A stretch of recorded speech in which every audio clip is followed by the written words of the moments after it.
Tonight on BBC London News, at least 7 people are killed and more than 50 injured after a tram derails in Croydon during the morning rush hour. The driver has been arrested. There's a sombreness as well as to the reality of another serious incident in Croydon and the fact that for a number of families, lives will be very different as of today.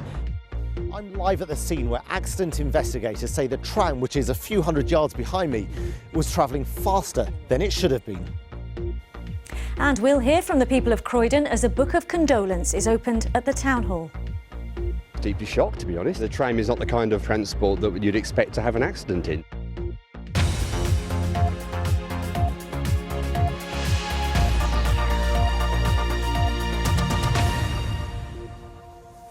Hello and good evening. You join us on a day of one of the worst rail incidents in London's recent history. A morning commute ended in tragedy after a Croydon tram derailed on a sharp bend, killing at least 7 people and injuring more than 50 others. Several passengers were trapped for hours. Investigators say that the tram was travelling faster than it should have been. Well, our reporters have been in Croydon following development. We'll get the latest on the injured and also from the Town Hall, where a book of condolence has been opened. First, though, let's go straight to Asad Ahmad, who's at the scene for us tonight. Asad. Riz, it's just over 12 hours since the tram, which now lies on its side a couple of hundred metres behind me, derailed. Dozens of people taken to 2 nearby hospitals. 7 people are now confirmed to have died. 2 of the dead were trapped on the tram for 10 hours. Emergency services worked for 10 hours just to free their bodies. And this evening, what we see is generators have been put in place. I don't know whether you can see a couple of particularly bright lights in the distance there. They're the lights which have been brought in just so that the emergency services can continue working throughout tonight, into tomorrow and possibly into tomorrow night as well. That gives you some idea as to the scale of the wreckage and how big this operation is. And our transport correspondent Tom Edwards now reports on how the day unfolded. A routine everyday commute that ended like this. Many dead, over 50 injured in one of the worst incidents in London's transport history. At 6:11, the tram derailed onto its side on a sharp corner on its way heading into East Croydon. The emergency services were there within minutes, with many trapped. I overlooked the tram junction and the tram was lying there on its side. I could see the entire tram lying on its side on the track. It looked like a major incident, and then all the roads were blocked. Emergency vehicles, just loads of noise. By 9:30, urban search and rescue specialist teams had arrived. An hour later, grim news: fatalities. A number of people have been taken to hospital with injuries, and sadly we can say that there has been some loss of life. Crews have worked tirelessly with colleagues from the other emergency services to rescue a significant number of injured passengers throughout the course of this morning, some of whom were unfortunately trapped by the nature of the derailment. In order to release those people, we have had to undertake complex cutting and heavy lifting operations. The tram derailed near Sandilands station. It was heading to East Croydon. We've been told there is a 16-mile-an-hour speed limit on the sharp corner. And while trams have no speed limiters, they do have black box recorders. It's now just before midday and we're told that 2 people remain trapped on the tram. This is as close as we're allowed to get, and we're told that this has entered the recovery stage of this operation. Rail safety investigators are also on the scene, and what they'll be looking at is whether speed or the points played a part in this incident. This is a residential area. 27 million passengers a year use the tram, and all day this community has been reeling. I'm already worried. I'm not thinking about using the tram anytime soon. This is my worst fear, actually. From Lebanon Road to Sandilands, which is where I live just opposite, the trams, I've noticed lately, they really speed down this bit here. And I've been on a tram before and I thought, like, oh gosh, like this driver needs to slow down a bit. They do tear about. Just before 1, news that the driver had been arrested. Then, by mid-afternoon, the Mayor of London visited the site. He warned the number of deaths may rise. My thoughts are with family members and loved ones, but also I want to pay tribute to the hard-working men and women behind me who'll be working when it gets dark as well to make sure the recovery part of this operation is a success as it can be. I wanted to send all my good wishes to those families and to say to them, obviously everyone wants to learn what's gone wrong here, what tragic circumstances have lain behind what's taken place this morning, and to do everything we can to learn the lessons. Tonight, rail safety investigators have confirmed the tram was travelling at a significantly higher speed than is permitted. TfL described what happened here in the outskirts of Croydon as catastrophic. Tom Edwards, BBC London News. Well, as Tom said there in his report, a hugely popular service this, the Croydon Tram Link. Over 25 million journeys being made on the link last year alone. And I've been speaking to local people who live on either side of where the derailment happened, who say they use the tram line every day or every week, and they're shocked because they know it to be a safe, reliable service which is being used. Now, later in the programme, I'll be speaking to the local MP, Gavin Barwell, who actually knew somebody who was on the tram that derailed, who's tonight in hospital with serious injuries. Join me later for that, but now back to you, Riz. OK, Asad, for now, thanks very much. As you say, more from you later. Let's get the latest now on the casualties from Karl Mercer, who's at St George's Hospital in Tooting, where, Karl, the most seriously injured were taken. That's right, Riz. This is one of 4 major trauma centres in London set up to deal specifically with incidents like this and to deal with the most seriously injured casualties. So they are well practised at dealing with these sorts of incidents. They got a call just after 7 o'clock this morning saying what had happened in Croydon, at which point they set off a process called a major internal incident here. Basically, it means that staff from around the hospital come here to the emergency department to offer their specialities to help treat the most seriously injured. We know 20 people came here, were brought here by ambulance. 3 of those have been in surgery all day, considered the most serious. 1 person, also seriously injured, has been moved off the serious list, and 17 casualties were treated and then sent home. But of course, it's not just the physical injuries that they're dealing with here, is it? There is also mental trauma that comes for those involved in incidents like this, as one of the senior doctors here told us earlier. This is a psychologically traumatic event on top of the injuries sustained. We have psychologists that work with our patients who undergo these sorts of traumas, and indeed we get the patient's GPs involved as well for those that are going home. Yeah, and how well rehearsed are you for this sort of event? We're incredibly well rehearsed. We practice for this sort of stuff. We have a major incident plan that's reviewed on a yearly basis. We have a major incident standing committee in the organisation which involves people from all sorts of disciplines to make sure that on a day such as this we come together and deliver the best service we can as a major trauma centre for our patients. And are you able to tell us that, did patients come air ambulance? Or? No one was flown in. The London Air Ambulance team were on scene and brought patients to us, but brought them by road.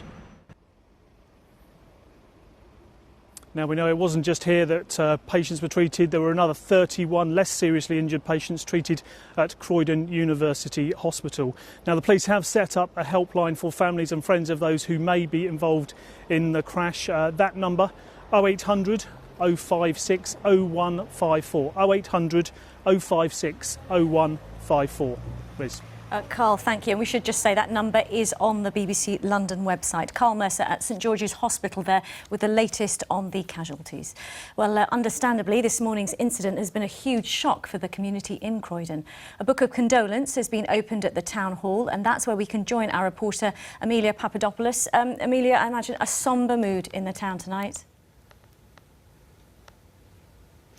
Yes, Riz, very much so. I mean, this news of this accident has hit the whole of London extremely hard, and especially those people here in Croydon. All afternoon, people have been coming here to the town hall to leave messages in the Book of Condolence, which opened a few hours ago, and there are already hundreds of notes of love and support that have been written inside the book. Now, the book will be here for the foreseeable future, and anyone can come here and sign it. Now, earlier I was at East Croydon Station, where I spoke to a few people there on their commute home, and understandably the mood was rather solemn. Copy, Evening Standard. As details of this morning's event spread, in Croydon, this evening's commute was filled with an overwhelming sense of sadness and disbelief. Well, you can say what it's done to Croydon. Everyone's sort of in a mess, they don't know where they're going. Make me feel very sad. I usually take the tram, not that early, but I come every day, you know. But it's terrible. It's a horrible thing. Just deeply shocked, to be honest. I mean, I think it's where everyone goes about their daily life here, and the tram is not the kind of transport that you'd expect to have an accident in, to be honest. Fairly numb, I would have said. Fairly numb. People here know it'll be a while before things get back to normal. For now, they're waiting to find out exactly how and why this happened. Until that becomes clear, one thing that is certain is that today is one of the darkest days in Croydon's recent history. Well, with me now is Councillor Tony Newman, the leader of Croydon Council. Councillor, huge shock at this news today. Absolutely devastating. A tragic accident here in Croydon today. We've opened a book of condolences in the town hall, as you've already alluded to. I visited the crash scene, the awful crash scene this afternoon with the Mayor of London, Sadiq Khan. But very much our thoughts in the town hall and across the town this evening, across communities in Croydon, is with the victims, those who've lost their lives, and the 50 people who are in hospital across South London this evening. Our thoughts and prayers are very much with all of those people. We heard just there from people living in Croydon. They're shocked. One said that he was numb. What's your message to the people of Croydon tonight? Well, I know the people of Croydon are very resilient. There's a very strong community pride in Croydon, and even at very difficult moments like this, I know that the people of Croydon will come together to support those victims, many of whom will be from Croydon, some won't, but the people of Croydon will come together to support the families, to support the victims, and make sure that Croydon gets through this very, very difficult and very sad day for all of us. You mentioned the resilience. They're obviously something that they'll need to move forward. How does Croydon move forward from this? Well, I think that there's much to celebrate and much good things happening in Croydon at the moment, but today's not the day to reflect on that. Croydon will move forward because Croydon's used to, if you like, coming back from tough knocks, and we have got a very, very strong community ethos, if you like, in Croydon. But I think, as I said, as well as with the families, with the victims, also I would want to pay tribute to the emergency services tonight for the work they've done. Thank you very much, Councillor Tony Newman, leader of Croydon Council there. Emilia, thank you very much. And just to let you know, you can find more information on the derailment on our website, where there's also details of the hotline that Karl mentioned earlier that's been set up for friends and family of those affected. Sangeeta Maiska there. Let's return now to Asad, who's in Croydon at the scene of the derailment. Asad, what's the latest that you're hearing? Well, Riz, the operation is continuing. We've seen more emergency workers coming in to relieve the emergency workers who've been working at the scene all day tirelessly. The new lot will be working throughout the night. But we can't forget the human tragedy in all this. And I was speaking to the local MP, Gavin Barwell, a little bit earlier. A friend of his was on that tram. That friend is in hospital. That friend has serious injuries. And he said what a terrible day this is for his constituents. It's been a very, very difficult day. First of all, obviously, my thoughts are with people who've lost loved ones or had loved ones who have life-changing injuries. Thousands of my constituents use this service, this tram service, to get to work, to get to school in the morning. It's had an incredible safety record, and nobody ever dreamt we'd have a day like this. Did you ever think that something as close to you could cause such tragedy on what is a really safe method of transport? No, I mean, I had a personal friend that was on this tram and is in hospital at the moment. He's going to be okay, but it's been an incredibly shocking day, and I want to pay tribute to the emergency services and also to the staff at our hospitals who've done an incredible job today. It's a very, very professional response in very difficult circumstances, and I want to pay my personal thanks to all of the people that have been involved here today to try and help people who were injured in this terrible, terrible tragedy. And like you say, one of those injured, a personal friend of yours, is he still in hospital? Yeah, he's in hospital. He's going to be okay.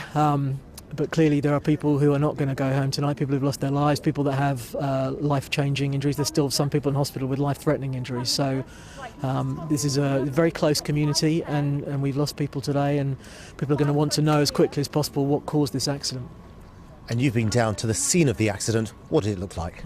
Well, the tram is lying on its side by a bend as it goes down into the tunnel that takes it through to Lloyd Park. It was very good to have the Mayor of London down here personally, and also the Secretary of State for Transport have both come down, and I hope they'll help us get answers very quickly.